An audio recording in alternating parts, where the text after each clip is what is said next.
Hello guys, welcome to my channel. और इस तरीके की शायद मेरी ये पहली वीडियो होने वाली है। और अगर आप लोगों का ये पूरा कंप्लीट होने के बाद, ये पूरा सेशन कंप्लीट होने के बाद अगर आपको लगता है कि कुछ सुझाव हैं आपके पास, जो मैं, क्योंकि मैं बहुत ज़्यादा टेक्निकल बंदा नहीं हूँ तो मुझे ज़्यादा नहीं आइडिया है, तो अगर आप लोग कोई सुझाव हो तो आप लोग बता सकते हैं कि और मैं बेटर तरीके से क्या क्या चीज़ें इसमें कर सकता हूँ। तो आज हमारा जो टॉपिक है वो है कॉन्स्टिट्यूशन के इम्पोर्टेंट आर्टिकल्स, जो आपके पेपर के लिहाज से इम्पोर्टेंट हैं। अगर आपका जो पेपर कोड है वो है COQP 11, जो कि किसका है, आप अभी CUET PG का एंट्रेंस देंगे, वो उसका एक पेपर कोड है। इसका एक टॉपिक है कॉन्स्टिट्यूशन, जीके का पार्ट है वो मेनली। तो आज हम वो देखेंगे कि कॉन्स्टिट्यूशन में आपके इंपॉर्टेंट आर्टिकल्स हैं कौन कौन से जो आपको पढ़ने हैं। तो चलो ज़्यादा देर नहीं लगाते, फटाफट से स्टार्ट करते। देखिए, आर्टिकल 1 to 4, आर्टिकल 1 to 4 ये आपको बाय हार्ट याद होने चाहिए, आपके दिल पे होना चाहिए। आपसे आर्टिकल 1 पूछा तो आपको पता होना चाहिए उसमें क्या लिखा है, इंडिया डेट इज भारत। ठीक है, उसको ये चीज़ पता होनी चाहिए कि उसमें क्या लिखा है, यूनियन ऑफ स्टेट्स। अब what do you mean by union of states? ठीक है जी, फेडरेशन ऑफ स्टेट्स भी तो यूज़ कर सकते थे। तो इसका आंसर अगर आप लोगों को पता है तो आप कमेंट सेक्शन में बताएंगे कि union of the states he term क्यों यूज़ किया गया। चलिए, आर्टिकल 1 to 4 आपने करना है। इसके बाद आते हैं हम आर्टिकल पार्ट 2 में, आर्टिकल 5, 9 और 11। ये आपके लिए इंपॉर्टेंट हो जाता है सिटीजनशिप पार्ट 2 का। आर्टिकल 5, 9 और 11, ये आर्टिकल आपके लिए इंपॉर्टेंट हो जाता है बेसिकली। इस एक चलो, मैंने आर्टिकल तो बता दिया है। मैं आपसे एक चीज़ पूछता हूँ, जैसे इंडिया में क्या है, सिंगल सिटीजनशिप का कॉन्सेप्ट है क्या भाई? इंडियन इंडिया में सिंगल सिटीजनशिप का कॉन्सेप्ट है? तो ये आपको कमेंट सेक्शन में बताना है। अगर हाँ, तो क्या जम्मू एंड कश्मीर में पहले क्या डुअल, जब जम्मू एंड कश्मीर का आर्टिकल 370 हुआ करता था तब क्या डुअल सिटीजनशिप थी क्या इंडिया में? वो भी आपको बताना है, थी या नहीं थी। ओके, चलो, आर्टिकल 5, 9 और 11 आपने करना है। इसके बाद फंडामेंटल राइट्स पे आ जाते हैं, part 3 of the constitution. Writing के लिए माफी यार, राइटिंग सुधारने की कोशिश जारी है मेरी। आर्टिकल 12 से लेकर 35 तक आपके लिए बहुत ज़रूरी है। इसमें मेनली क्या है कि इसके ऊपर मैं एक सेपरेट वीडियो बना दूंगा जो आपके लिए ज़्यादा ज़रूरी है, बट आपको बाय हार्ट ये चीज़ें पता होनी चाहिए। जैसे आर्टिकल 17 आपसे पूछ लिया, तो आपको आर्टिकल 17 भाई पता होना चाहिए क्या क्या है, अनटचेबिलिटी। ये कुछ कीवर्ड्स होते हैं ना, वो आपको पता होना चाहिए। अनटचेबिलिटी हो गया। 18 में क्या है, टाइटल्स का, टाइटल्स नहीं रख सकते, ठीक है ना, तो टाइटल्स वाला हो गया आपका आर्टिकल 18। तो ये बेसिक बेसिक चीज़ें हैं जो आपको पता होनी चाहिए। तो फंडामेंटल राइट्स में लगभग सारे ही आर्टिकल जो हैं वो हैं इंपॉर्टेंट। ठीक है जी, तो ये आपने करने हैं, बाय हार्ट करने हैं, ये आपको जबान पे होनी चाहिए क्योंकि ये सीधे सीधे पूछ लेते हैं। अब जैसे आर्टिकल 17, आर्टिकल 18, आर्टिकल 15 और आर्टिकल 16, ये मेनली क्या है, ये सीधा ही पूछ लेते हैं। आर्टिकल 23 और 24, ये आर्टिकल्स बिल्कुल सीधे पूछते हैं। इनसे जरूरी नहीं कि आप इनके अंदर का पढ़ो, इनकी बस कीवर्ड्स पढ़ लो, बस उतने से काम हो जाएगा आपका।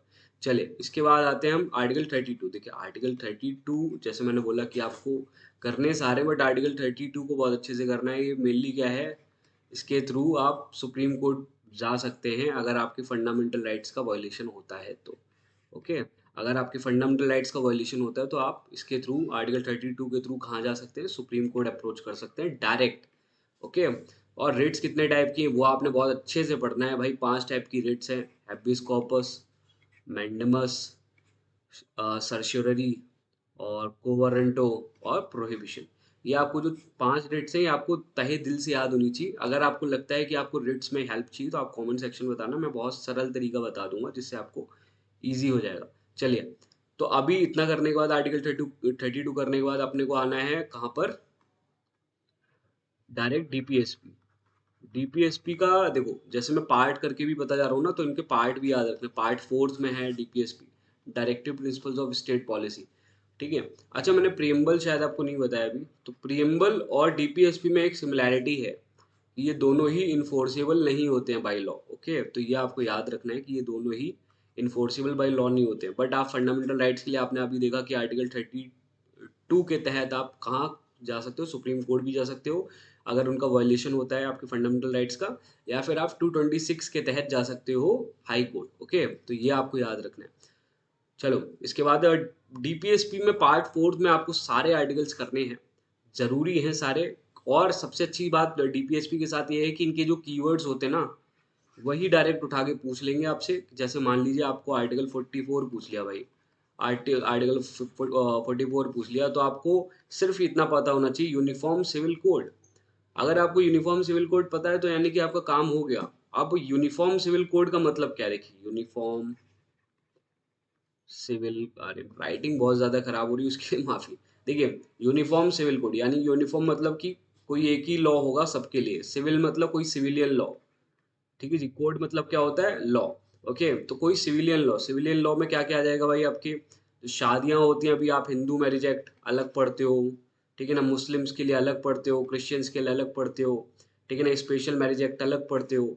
तो फिर ये क्या होगा कि इनके डाइवोर्स की भी सबकी के सबका अलग अलग है भाई, तो फिर ये क्या होगा, ये एक ही में कंपाइल हो जाएगा, ठीक है ना। फिर कोई ऐसा नहीं होगा कि हिंदुओं का लॉ अलग होगा, मुस्लिम्स का लॉ अलग होगा, नहीं। फिर ये इनमें क्या हो जाएगी, यूनिफॉर्मिटी आ जाएगी। तो आपको आर्टिकल 44 के बारे में कुछ बेसिक बेसिक सी चीज़ें पता होनी चाहिए, जैसे ये। और इसके बाद सबसे पहला स्टेट कहाँ है जहाँ पे यूसीसी अभी तक लागू हुआ है, तो वो आपको पता होना चाहिए, गोवा। और उत्तराखंड में अभी बातचीत चल रही है, तो उत्तराखंड भी न्यूज़ में है काफ़ी। लास्ट ईयर काफ़ी न्यूज़ में था, इस बार भी चांसेस है।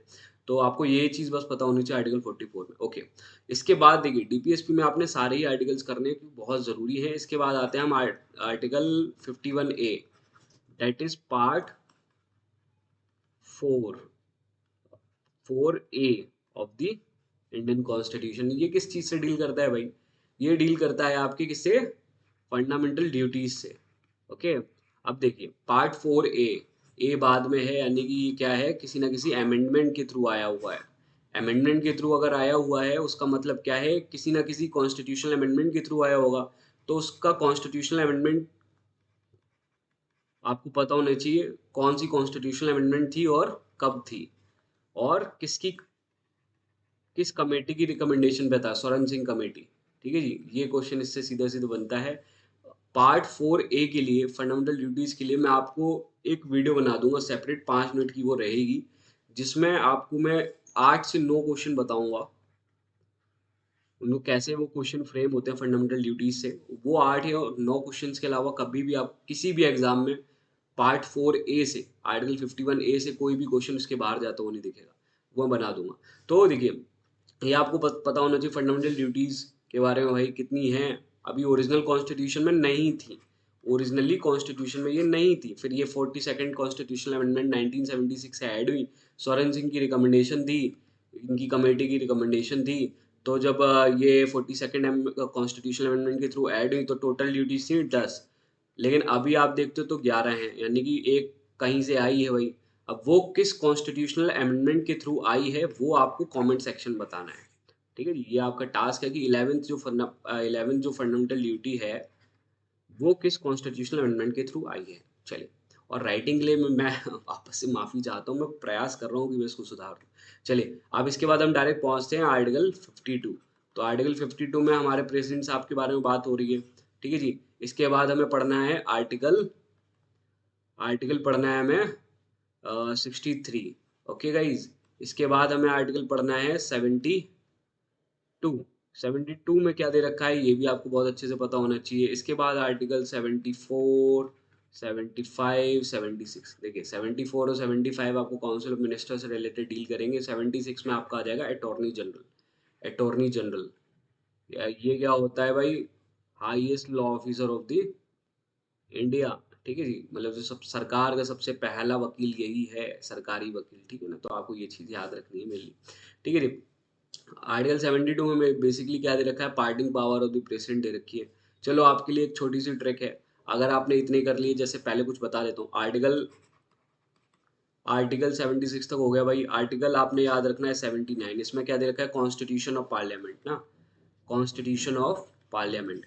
तो बेसिकली कॉन्स्टिट्यूशन ऑफ पार्लियामेंट में आपसे जो क्वेश्चन पूछते हैं वो यही पूछते हैं भाई, पार्लियामेंट के मेंबर्स, मतलब पार्लियामेंट क्या है मेनली, किससे कंपोज होती है। तो आपको हमेशा आप गलती करोगे, आप लिखोगे लोकसभा और राज्यसभा, नहीं भाई, यहाँ पे प्रेसिडेंट साहब भी होते हैं, ठीक है ना। और ये आर्टिकल 79 में ही लिखा है, तो ये आपके लिए ज़रूरी है, ठीक है। तो 79 आपको तहे दिल से याद होना चाहिए।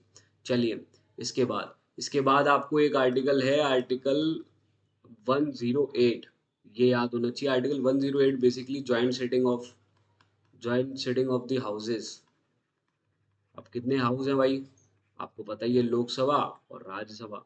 अब इनकी जॉइंट सीटिंग किन किन बिल्स के लिए हो सकती है और किन के लिए नहीं हो सकती है, आप मुझे कमेंट सेक्शन में बताएंगे। चलिए, जिसके लिए हो सकती है वो मैं बता देता हूँ। फाइनेंशियल बिल के लिए हो सकती है, और किसके लिए हो सकती है, ऑर्डिनरी बिल्स के लिए हो सकती है। ठीक है जी। यानी कि आप टोटल बिल कितने होते हैं, आप अगर देखोगे तो टोटल बिल कितने, मनी बिल हो गया एक, एक हो गया कॉन्स्टिट्यूशनल अमेंडमेंट बिल, यानी कि इन दोनों के लिए नहीं हो सकती। आपको अब कमेंट सेक्शन में बताने की जरूरत नहीं है, ठीक है। तो आपको ये चीज़ पता होनी चाहिए कि आर्टिकल 108 में क्या है, joint setting of the houses, ठीक है। अब ये जॉइंट सेटिंग होगी क्यों, उसके लिए कि अगर कोई मान लो भाई डेडलॉक आ गया, कोई बिल पास किया लोकसभा ने या फिर राज्यसभा ने कोई बिल पास किया और वो किसी दूसरे हाउस से पास नहीं हो रहा है, जैसे अगर राज्यसभा ने पास किया तो फिर लोकसभा नहीं पास कर रहा है उसको, राज्यसभा ने पास किया, अगर लोकसभा ने पास किया तो राज्यसभा नहीं कर रही भाई। तो अगर वो डेडलॉक आ गया और 6 महीने तक उस पर कोई काम नहीं किया गया तो फिर क्या करेगा भाई, प्रेसिडेंट बोलेगा आ जाओ, तुम लोगों को साथ में बैठाते हैं, तुम्हारा जो दुख दर्द है वो बांटते हैं और फिर हम बिल को क्या करते हैं, पास कर देते हैं। देखिए, बिल और एक्ट, ये बेसिकली है क्या, बिल कब एक्ट बन जाएगा, ये आप मुझे ये क्या करेंगे, आप कमेंट सेक्शन में बताइए कि बिल और एक्ट में फ़र्क क्या होता है। ठीक है जी, तो ये आप मुझे बताएंगे। चलिए, आर्टिकल पहुंच गए हैं हम कहाँ पे, आर्टिकल 110 पे। देखिए, आर्टिकल 110 में मनी बिल दे रखा है कि व्हाट इज मनी बिल, ठीक है जी। तो आपको ये बस ऐसे ही बस पता होना चाहिए मनी बिल क्या है, उसको मत जानो, आपकी जो एग्जाम के पॉइंट ऑफ व्यू से जरूरी है वो ये कि आर्टिकल 110 में क्या दे रखा है, मनी बिल, ओके। तो इसके बाद हम आते हैं आप सबकी जिंदगी से जुड़े हुए आर्टिकल से, that is article 112, that is annual financial statement.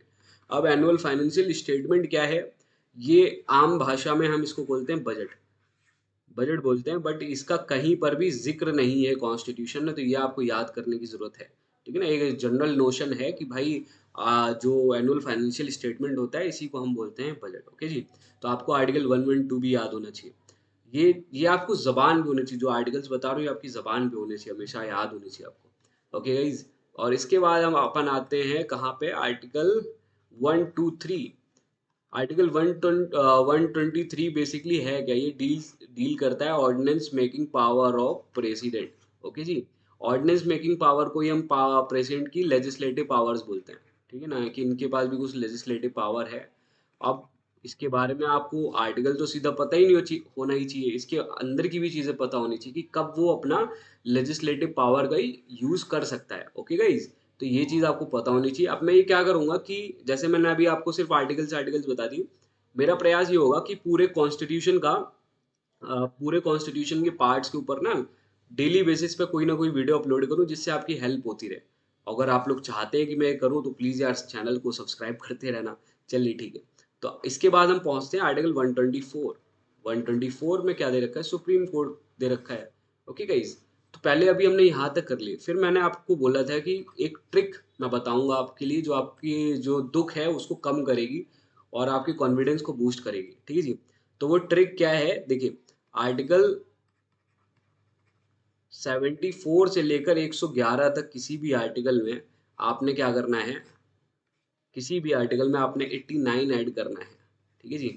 किसी भी आर्टिकल में आप 89 ऐड करोगे तो जो भी यहाँ पे आएगा वही सेम आर्टिकल आप यहाँ पे यूनियन के लिए पढ़ रहे होगे, वही सेम आप आर्टिकल यहाँ पे स्टेट के लिए पढ़ोगे। फॉर एग्जाम्पल कैसे, जैसे मान लीजिए मैंने अभी ट्रिक बताई, आर्टिकल 74 मैं 89 अगर मैं ऐड करता हूँ तो ये आता है 163, ठीक है जी। अब आर्टिकल 74 और 163 एक बार पढ़ के आओ आप लोग और देखो क्या सेम चीजें हैं, जो यहाँ पे यूनियन के लिए है, यहाँ जो सेंटर के लिए है आर्टिकल 74 में, वही यहाँ पे स्टेट के लिए दे रखा होगा। इसको और एक बार चेक कर लेते हैं, हो सकता है मैं गलत बता रहा हूँ। तो आप क्या करते हैं, हम आर्टिकल 76, ये क्या है, अटॉर्नी जनरल का आर्टिकल है। अब मेरी मैथ तो है भाई कमजोर, तो 89 ऐड किया तो कितना आ गया भाई, 165, ठीक है जी। तो यहाँ पे आप देख रहे हो अटॉर्नी जनरल ऑफ इंडिया की बात हो रही है, और यहाँ पे किसकी बात हो रही है, advocate general for the states. तो भाई बात तो सेम हो गई, ठीक है ना। तो ये ट्रिक बहुत इजी है, तो ये आपको याद करने की जरूरत है। इसके बाद एक छोटी सी ट्रिक और है। अब आर्टिकल 112 से लेकर 123 तक किसी भी आर्टिकल में आपको 90 ऐड कर देना है। फिर जो आएगा वो भी स्टेट का आर्टिकल हो जाएगा। ठीक है जी। जैसे मान लीजिए 112 में आपको क्या दे रखा है, एनुअल फाइनेंशियल स्टेटमेंट। आप उसमें अगर 90 ऐड करोगे तो क्या आ गया भाई, 202। आप ये देख कर आओ कि अगर ये एनुअल फाइनेंशियल स्टेटमेंट आपने सेंटर के लिए देखा तो ये आप स्टेट के लिए देख रहे होगे, यानी कि यहाँ पे बजट स्टेट के बजट के बारे में बात हो रही होगी। ओके गाइस, तो ये आपको चीजें देखनी है, ये ट्रिक बहुत जरूरी है, बहुत बहुत इजी है। चलो अभी हम इसको और भी करके देख लेते हैं। जैसे मान लीजिए मैंने आपको बोला कि आर्टिकल 110 मनी बिल से डील करता है। मैंने आपको ट्रिक बताई कि 111 तक, 74 से लेकर 111 तक आपने किसी भी आर्टिकल में क्या करना है, 89 ऐड कर लेना है। तो भाई देखो मेरी मैथ्स तो कमजोर है, आप लोग बताओगे 199। तो यहाँ पे मनी बिल की डेफिनेशन दे रखी है भाई सेंटर के लिए, यूनियन के लिए। तो यहाँ पे 199 में क्या दे रखी होगी, मनी बिल की डेफिनेशन दे रखी होगी फॉर दी स्टेट्स। ठीक है जी। बस ये ट्रिक आपको याद रखनी है, इससे आपको क्या होगा कि अगर आपने सेंटर के आर्टिकल्स पढ़ लिए तो आपको स्टेट के आर्टिकल्स पढ़ने की जरूरत नहीं होगी। ठीक है जी। एक आर्टिकल है जो आपको पढ़ना पड़ेगा, आर्टिकल 169। ठीक है जी। एबोलिशन और क्रिएशन ऑफ लेजिस्लेटिव काउंसिल दे रखा है यहाँ पे। ये आपके लिए बहुत ज़रूरी आर्टिकल है, जो मतलब मैं मानता हूँ कि आपको पढ़ना चाहिए। ठीक है जी। डायरेक्ट पूछ लेते हैं। तो देखिए अभी क्या है, सुप्रीम कोर्ट और हाई कोर्ट, इनके लिए मैं एक प्रॉपर सेपरेट वीडियोस बना दूंगा, क्योंकि इनके आर्टिकल्स देखिए मेनली इनके आर्टिकल जो है ना वो ज़्यादातर ऑड में होते हैं। जो सुप्रीम कोर्ट के आर्टिकल्स होंगे ना, जो इंपॉर्टेंट आर्टिकल्स हैं उसमें ज़्यादातर ऑड में है। जो भी ऑड नंबर्स के होंगे जैसे 141, ठीक है जी, ऐसे करके होंगे 143, ठीक है, 131, ऐसे करके कुछ आर्टिकल्स होंगे जो आपके ज़्यादा काम के होंगे। बस एक आर्टिकल है सुप्रीम कोर्ट का जो एक इवन में भी है, दैट इज आर्टिकल 136। ठीक है जी, SLP, स्पेशल लीव पिटीशन। तो अब आपने कमेंट सेक्शन में प्लीज़ बता देना यार कि SLP मेनली होती क्या है, what is SLP। Special leave petition क्या है, क्या छुट्टी ले लेते हैं क्या भाई, छुट्टी लेते हैं क्या? तो आपको ये चीज़ बतानी कि व्हाट इज SLP। ये सुप्रीम कोर्ट और हाई कोर्ट के ऊपर ना मैं एक प्रॉपर वीडियो बना दूंगा, ताकि आप लोग की हेल्प हो पाए। ठीक है जी। इसको आपने करना है। इसके भी कुछ इंपॉर्टेंट आर्टिकल्स बता देता हूँ मैं आपको। देखिए हाई कोर्ट्स के पहले बता देता हूँ। हाई कोर्ट का सबसे पहले तो आपको क्या पता होना चाहिए भाई, हाई कोर्ट का एक तो 226 मैंने आपको बताया था, ये रिट जुरिस्डिक्शन से रिलेटेड होगा। अगर आपके फंडामेंटल राइट्स या लीगल राइट का वायलेशन होता है तो आप आर्टिकल 226 के तहत हाई कोर्ट अप्रोच कर सकते हो सीधा। ओके, आर्टिकल 226 आपके लिए ज़रूरी है। इसके बाद आपने हाई कोर्ट में क्या करना है भाई, एक आर्टिकल और है 239AA, ये भी थोड़ा सा कर लेना है आपने। और जो भी आर्टिकल्स होंगे वो मैं और अच्छे से बता दूंगा आपको। ठीक है जी। तो ये आपको करने ही करने हैं, ये आपके लिए बहुत ज़रूरी है। और आर्टिकल 214, ठीक है जी। ये कुछ बेसिक बेसिक सी चीज़ें हैं जो आपको पता होनी चाहिए। ठीक है, ये आपकी बहुत हेल्प करेंगे, आप लोगों के लिए बहुत मददगार साबित होंगे। ओ सॉरी यार, मेरी बैटरी थोड़ा सा मैं चार्जिंग पे नहीं डाला हूँ अभी। चलिए ठीक है। तो अब आपने क्या करना है, इसके बाद एक काम करते हैं कि इस वीडियो को भी यहीं तक रहने देता हूँ, और मैं प्रयास करता हूँ कि अगली वीडियो मैं विद इन 1 डे अपलोड कर दूंगा, जितने भी बचे हुए आर्टिकल्स हैं। और उसी वीडियो में मैं क्या करूँगा, सुप्रीम कोर्ट हाई कोर्ट के सारे ही इंपॉर्टेंट आर्टिकल्स प्लस जो हमारे बचे हुए हैं कॉन्स्टिट्यूशन के आर्टिकल्स, उनको भी मैं यहाँ पे बता दूंगा, जिससे आपकी मदद हो पाए, क्योंकि ये ज़्यादा बड़ी वीडियो हो जाएगी, आप लोग परेशान हो जाएंगे। और आप लोग को अगर लगे कि मैं आपकी कोई और मदद कर सकता हूँ, किसी टॉपिक स्पेसिफिकली कॉन्स्टिट्यूशन के कोई टॉपिक को आप समझना चाहते हैं, उसकी भी मैं वीडियो बना दूंगा। बस आपको क्या करना है भाई, वीडियो को लाइक करना है अगर आपको पसंद आई हो, ज़बरदस्ती नहीं है, अगर आपको ठीक लगी हो तो आप लाइक कर देना। चैनल को सब्सक्राइब करना मत भूलना भाई, क्योंकि वो बहुत ज़रूरी है मेरे लिए, और आपको भी अपडेट्स मिलती रहेंगी। और बस इतना ही करना है भाई, और अपने दोस्तों में शेयर कर देना जो भी किसी भी कॉम्पिटिटिव एग्जाम की प्रिपरेशन कर रहे हैं। ये सिर्फ CVT PG के लिए नहीं है। ये आर्टिकल्स जो मैं आपको बताऊंगा, जो भी चीज़ें बताऊंगा, कॉन्स्टिट्यूशन के पूरे लेक्चर्स की सीरीज होगी, रेगुलर बेसिस पे मैं डालूंगा। तो ये आपके हर कॉम्पिटिटिव एग्जाम के लिए आपकी मददगार साबित होगी ये सीरीज। तो भाई वीडियो को शेयर कर देना और चैनल को सब्सक्राइब कर देना। जय हिंद।